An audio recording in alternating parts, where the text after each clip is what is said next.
ഖുർആനിൽ അല്ലാഹു സുബ്ഹാനഹു വ തആല അർശിനെ സംബന്ധിച്ച് പറയുന്നുണ്ട്.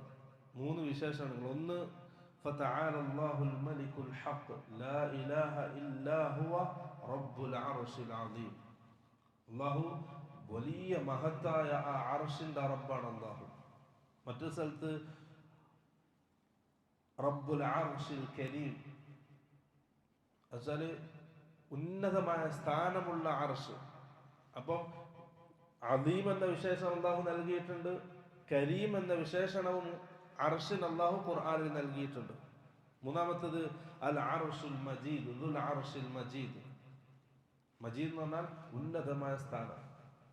ഈ 3 വിശേഷണങ്ങളാണ് അല്ലാഹു അർശിന് നൽകിയിട്ടുള്ളത്. നമുക്കറിയാം അല്ലാഹുവിന്റെ അർശും പിന്നെ കുർസും. അത് പറയല്ലേ, അള്ളാഹുന്റെ അർശും കുർസും. കുർസു എന്ന് പറഞ്ഞാൽ എന്താ?